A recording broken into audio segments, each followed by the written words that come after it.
brought to you by Silver Pumps.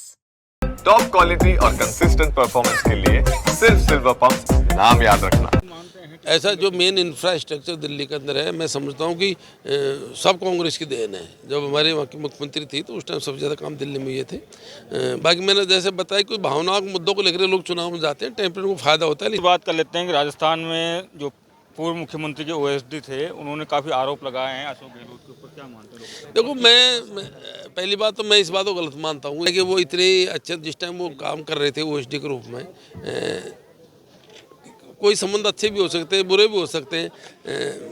इस तरह की इस बात को ठीक नहीं मानता। हनुमान बेनीवाल भी काफ़ी हमलावर हैं, सचिन पायलट बीजेपी पे हमलावर है। किस तरह के मानते हैं बीजेपी के? कोई हनुमान बेनीवाल आपके साथ रह भी चुके हैं लोग? ऐसा प्रजातंत्र में जिम्मेदारी बनती है प्रतिपक्ष की, वो मजबूती के साथ में जनता की आवाज़ को उठाए। बाद में दिल्ली जाके आए हैं, काफ़ी टूर भी करके आए, साउथ में भी गए थे और चुनाव भी हैं। सबसे पहले तो गणतंत्र दिवस को किस तरीके से मैसेज देना चाहते हैं? सबसे पहले तो मेरी तरफ से हमारे देशवासियों को, प्रदेशवासियों को, पूरे देशवासियों को गणतंत्र दिवस मुबारक हो। क्योंकि आज के दिन एक ऐसा दिन है जिसकी वजह से हमको भारत का संविधान मिला, समानता का अधिकार मिला, और इसी संविधान की वजह से मेरे जैसा व्यक्ति देश के अंदर जो सबसे बड़ी पंचायत है उसमें उसको सांसद बनने का मौका मिला। दिल्ली भी गए हैं आप और साउथ भी जाके आए हैं और दिल्ली पे विधानसभा का चुनाव भी है। किस तरह के देखते हैं दिल्ली में आप जाके आए हैं? देखो दिल्ली में मैं सोशल जस्टिस कमेटी में हूँ और साउथ के हमारा 3 स्टेटों का टूर था, तमिलनाडु, केरला और कर्नाटका।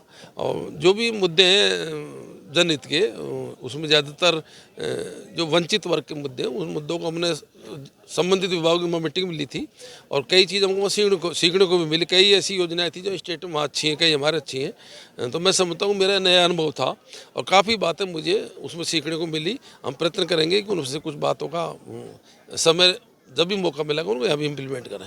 राजनीति की बात करें कि दिल्ली में चुनाव हैं और जिस तरीके से कांग्रेस संघर्ष कर रही है वहाँ पर, काफ़ी समय से आपने भी वहाँ पर जमराव बना रखा है। देखो कांग्रेस पहले 15 साल सत्ता में रही थी और जो कांग्रेस के टाइम पे दिल्ली का पूरा सुदृढ़ीकरण, पूरा इंफ्रास्ट्रक्चर और पूरा डेवलपमेंट हुआ उसको पूरी जनता याद करती है। बीच में कुछ भावनात्मक मुद्दों को लेकर के लोग सत्ता में आ गए, लेकिन भावनात्मक मुद्दे कम दिन चलते हैं, स्थायी विकास परमानेंट चलता है। मैं समझता हूँ इस बार हमारी काफ़ी अच्छी स्थिति दिल्ली के अंदर रहेगी। जिस तरीके से आप जो क्राइटेरिया सेट किया है कि जो योजनाएं लागू कर रहे हैं, जैसे जनता क्लिनिक है, जिस तरीके से है, क्या मानते हैं? ऐसा जो मेन इंफ्रास्ट्रक्चर दिल्ली के अंदर है, मैं समझता हूँ कि सब कांग्रेस की देन है। जब हमारे वहाँ की मुख्यमंत्री थी तो उस टाइम सबसे ज़्यादा काम दिल्ली में ये थे। बाकी मैंने जैसे बताया कि भावनात्मक मुद्दों को लेकर लोग चुनाव में जाते हैं, टेम्परेरी को फ़ायदा होता है। इस बार अच्छी स्थिति में कांग्रेस दिल्ली के अंदर है।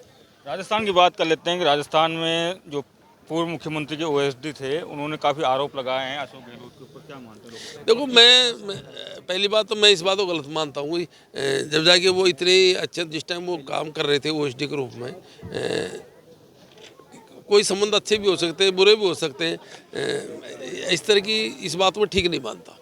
लेकिन और भी कुछ राजनीति, जैसे हनुमान बेनीवाल भी काफ़ी हमलावर हैं, सचिन पायलट बीजेपी पे हमलावर है। किस तरह के मानते हैं बीजेपी के? कोई हनुमान बेनीवाल आपके साथ रह भी चुके हैं लोग? ऐसा प्रजातंत्र में जिम्मेदारी बनती है प्रतिपक्ष की, वो मजबूती के साथ में जनता की आवाज़ को उठाए। सचिन पायलट जी बहुत हमारे जनता वाले लीडर हैं, मजबूती के साथ में जो भी जनता की बात है, जो प्रदेश को आवश्यकता है उसको मजबूती से उठाते हैं और उठानी भी चाहिए। बेनीवाल जी भी अपनी बातों को अपने स्तर पे, हर व्यक्ति की जिम्मेदारी बनती है।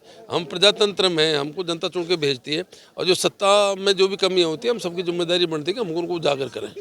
आपके साथी हैं प्रताप सिंह खाचरियावास और प्रहलाद गुंजर, समझौता मामले को लेकर बीजेपी पर काफ़ी हमलावर हैं। आप किस तरह से देखते हैं? ऐसा देखो मैं उस मामले में मैं ज़्यादा, मेरा कोई वो नहीं है। मैं समझता हूँ कि सबको कानून के दायरे में रह के काम करना चाहिए।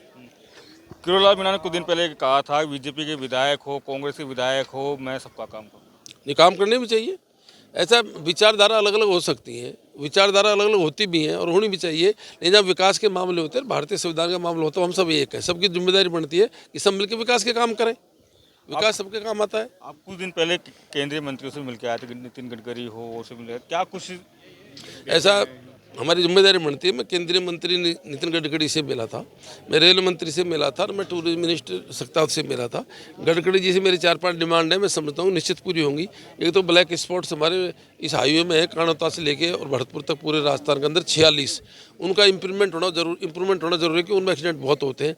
एक हमारे यहाँ से लेकर के और जो ये 148 NH है मनोहरपुरा तक, इसमें बहुत एक्सीडेंट हो रहे हैं, इसका 4 लेन जरूरी है। एक राजगढ़ से महुआ है, उसका 4 लेन होना जरूरी है। एक अलवर से लेकर के गंगापुर सिटी जो मेघ आई उसका 4 लेन जरूरी है। मैं समझता हूँ निश्चित हमको कुछ कुछ मिलेगा, मुझे आश्वस्त किया मंत्री ने इन सब चीज़ों के बारे में। दूसरा जो पता है 60 किलोमीटर दौसा से लेकर के ठेठ बिल्कुल राजगढ़ तक कोई इंटरचेंज नहीं है एक्सप्रेस हाईवे में, उसके लिए हमने मंत्री जी से बात करी है। निश्चित मैं समझता हूँ कि विकास के मामले में उनका पॉजिटिव मेरे को आश्वासन था, कुछ कुछ होगा।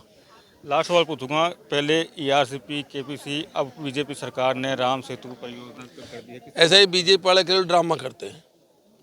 इन्होंने ERCP जो योजना है, मूल योजना, उसको बदल दिया। और मैं गारंटी के साथ में कह सकता हूँ कि जितना पानी राजस्थान को जो इन्होंने समझौता किया है 75% डिपेंडेबिलिटी पे किया है, उसमें पानी इतना मिलेगा नहीं। केवल हमको इंडस्ट्री का पीने का पानी मिलेगा और केवल जो हमारा 80,000 हेक्टेयर क्षेत्र पहले का सिंचित था वही क्षेत्र सिंचित होगा। नाम बदलने से काम नहीं होते, नाम कुछ भी रख दो, मेन बात है काम करने का। क्या हमारा MOU है, वो MOU हमारे पूरे राजस्थान के हित में नहीं है। लास्ट सवाल पूछूंगा, एक निजी चैनल को जो योगी आदित्यनाथ हैं यूपी के सीएम, उन्होंने कहा है पूर्व की सरकारों में जंगल राज था, अब राम राज्य है। मैं कह रहा हूँ अब मैं क्या बोल सकता हूँ। बीजेपी वाले तो झूठ के लाने पास में कोई चारा नहीं, इनको तो हर चीज़ ऐसे लगती है। आज आम जनता को पता है सब क्या राज था, इनका विकास पे ध्यान कम रहता है। ये भावनात्मक बात करते हैं, भावनात्मक बात करके वोट लेते हैं। भावनाओं से नहीं तो देश चलता है और नए भावनाओं से विकास होता है। सबको साथ में लेकर चलने से देश चलता है, 36 को साथ में लेकर चलने से है। ये जो टेम्परेरी ब्यूम है बीजेपी का, ठीक नहीं है जनता के लिए, देश के लिए। बातचीत करने के लिए तो ये थे सांसद बुराईलाल मीणा, जिन्होंने राजस्थान से खास बात की है।